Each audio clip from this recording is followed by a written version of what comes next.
Antes de começar o vídeo, eu quero pedir a você que acompanha o Blog da Cidadania que se inscreva no nosso canal, curta e compartilhe os nossos vídeos, acione o sininho das notificações, que assim você nos ajuda a fazer o nosso trabalho. E vamos ao vídeo.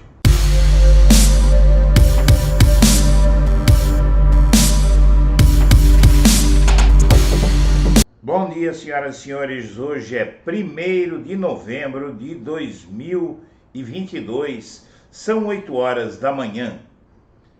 Isolado e em silêncio, Bolsonaro agora corre atrás da imunidade. O que seja, busca um jeito de escapar da cadeia, de não ser preso. Sem a blindagem do mandato presidencial, dentro de 63 dias, Bolsonaro ficará sujeito a decisões de juízes até de primeira instância em vários processos criminais. Jair Bolsonaro perdeu a presidência com 59,2 milhões de votos e desde as 19 horas e 57 minutos de domingo, quando as leis da matemática prenunciaram o fim do seu mandato, ele mantém silêncio público. Aos aliados em privado, alterna-se entre o choque, a negação, a raiva, a depressão, a necessidade de aceitar a realidade e a de negociar um salvo-conduto para a vida na planície. Bolsonaro nas ruas teve desempenho ímpar como líder extremista. Se demonstrou talento para administrar interesses contraditórios de frações radicais, conservadoras e liberais, fracassou em conduzi-las num governo competente. Resultado, faltaram votos e o projeto político da direita bolsonarista acabou rejeitado pela maioria dos eleitores, que, numa ironia da história, escanteou a esquerda e deu a grupos moderados de centro-direita predomínio na Câmara, no Senado, nas assembleias e nos governos estaduais. Bolsonaro vai correr contra o relógio a partir de hoje. Tem 63 dias para cumprir o rito de passagem constitucional com regras específicas promulgadas pelo pai de Simone Tebet e ex-candidata presidencial do MDB, e por Lula no segundo governo, inspirado no manual de Fernando Henrique Cardoso em 2002. Poder é empréstimo, ele tem somente 8 semanas para preparar o retorno à planície, o que é considerado um sinônimo de inferno para alguns políticos.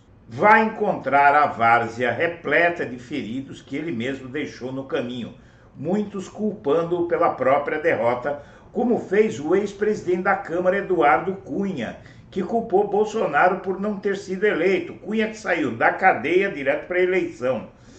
Abre aspas, Bolsonaro nem precisava de adversário, perdeu para ele mesmo. Isso lá é verdade. E a Soraya Tronic também diz que avisou tal, por ter desistido de construir um partido, Bolsonaro dispersou a bancada mais fiel. O fato é um só, Bolsonaro dificilmente ficará fora da cadeia assim que ele deixar o cargo. Evidentemente que é previsível que ele não vai querer deixar o cargo a partir do momento em que ele for informado de que fora do cargo ele vai ser preso. E esse é o novo problema que o Brasil tem para resolver. Evitar que esse homem tente a sua última loucura. E a Polícia Rodoviária Federal anuncia operação para liberar estradas após o STF mandar, na pessoa de Alexandre de Moraes.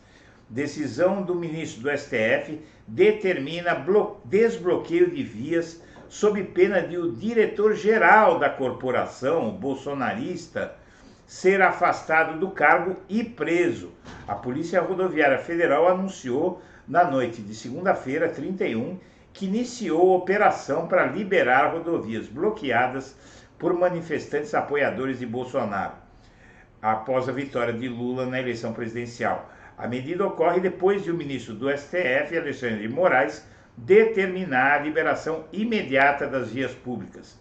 Moraes ordenou que a Polícia Rodoviária Federal e as polícias militares tomem todas as medidas necessárias e suficientes. Ele também determinou a identificação dos caminhões envolvidos nos bloqueios para aplicação de multa horária por hora de R$100 mil. Por volta de 4h30 da madrugada desta terça-feira, a Polícia Rodoviária Federal trouxe a atualização de que 174 manifestações tinham sido desfeitas desde o início dos bloqueios, ainda na noite de domingo, dia 30. Se considerar somente o período desde o anúncio do início da operação de liberação das rodovias, isto é, das 23 horas de segunda-feira às 4h30, horário da mais recente atualização, 53 pontos de bloqueio, interdições ou manifestações já foram liberados, passando de 342 para 289 em 23 estados e no Distrito Federal. A decisão de Moraes deixa expresso que, se a Polícia Rodoviária Federal não agir imediatamente, o diretor-geral da corporação, Silvinei Vasquez, pode ser afastado do cargo e preso em flagrante por crime de desobediência. Nosso protocolo é o diálogo. Seguido disso, informamos a decisão e a multa de R$100 mil por hora, tanto para a pessoa física quanto para a CNPJ. Não sendo respeitadas as deliberações, nós vamos aplicar o uso da força, sim, disse Cristiano Vasconcelos, coordenador-geral de comunicação da Polícia Rodoviária Federal. Vídeos que circularam nas redes sociais nesta segunda-feira mostravam policiais rodoviários federais se solidarizando com os caminhoneiros. E a Polícia Rodoviária diz já ter iniciado a liberação de estradas bloqueadas por bolsonaristas. Expectativa da corporação é de que ainda hoje todos os pontos de bloqueio no país estejam desmobilizados. E por que Lula está preocupado com a transição do governo? Porque ele acha que o Bolsonaro vai tentar sabotar essa transição. Os sinais de que Bolsonaro pretende atrapalhar o processo de transferência de poder acenderam um sinal de alerta na cúpula petista. Desde a comemoração à vitória apertada de Lula nas urnas no domingo, uma preocupação logo se instalou entre o presidente eleito e seus auxiliares mais próximos. Como fazer a transição com um governo que não quer dialogar? É um temor que já vinha se consolidando havia semanas, segundo uma fonte do PT. A partir da noite de domingo, porém, ele ganhou forma.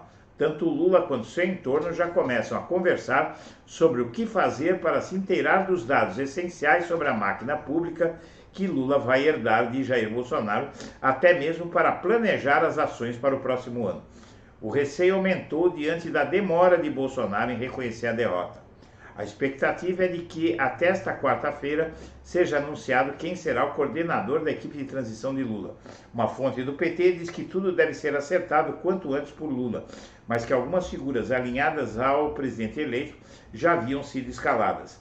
Independentemente da resistência de Bolsonaro em aceitar a derrota, algumas manifestações de aliado dele foram vistas com bons olhos. É o caso do discurso do presidente da Câmara, Arthur Lira, do progressista de Alagoas, que parabenizou Lula pela vitória. E Bolsonaro deve responder no TSE por abuso de poder em ações que podem levá-lo à inelegibilidade. Acusações incluem a existência de uma rede de fake news na campanha. Fora do mandato, o presidente Jair Bolsonaro deve responder a investigações por uso da máquina pública na campanha e pela rede de fake news ligada a seus aliados. Algumas situações já estão sob análise e se cogita o envio de outras ao TSE. O PT, por exemplo, estuda apresentar uma nova ação por abuso de poder político pelas operações realizadas pela Polícia Rodoviária Federal neste domingo. A cúpula da corporação descumpriu a ordem do presidente do TSE, Alexandre de Moraes. Governadores que fizeram campanha para Bolsonaro já fazem acenos a Lula. Entre todos os 14 governadores eleitos que apoiaram Bolsonaro nas eleições, até a noite de segunda, apenas Cláudio Castro, do Rio, Marcos Rocha, de Roraima e Jorginho Melo, de Santa Catarina, não haviam feito ainda um aceno a Lula. Aqui, os governadores Ibanez Rocha, do Distrito Federal, Wilson Lima, do Amazonas, e Romeu Zema, de Minas, já se manifestaram a Lula para manifestar o desejo de trabalhar com ele.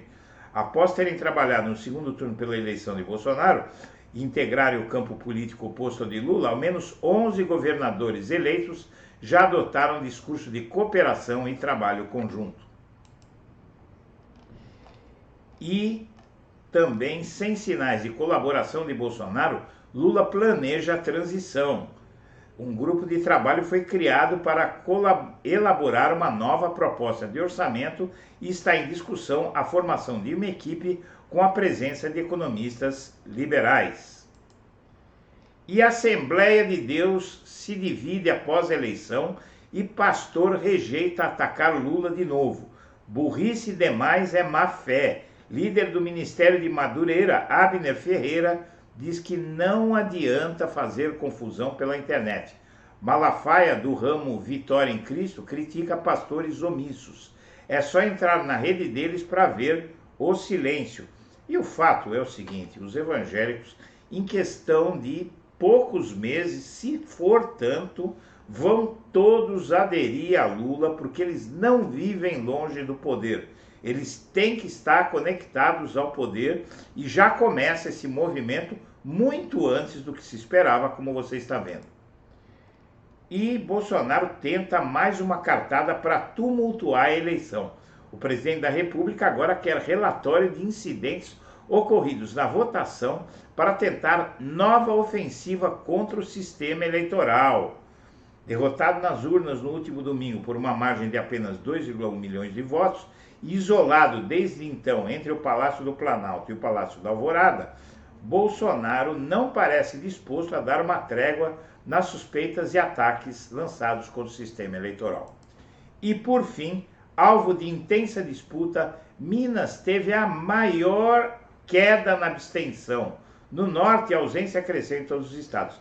Pela primeira vez desde que as eleições ganharam o formato atual, em 1989, segundo turno teve maior comparecimento do que o primeiro. A redução no índice de abstenção entre o primeiro e o segundo turno, inédita desde que as eleições ganharam o formato atual, em 89, passou pela disposição que os mineiros demonstraram para ir às urnas no último domingo. Senhoras e senhores, nós agradecemos a atenção e estaremos de volta ao meio-dia. Um abraço para todo mundo.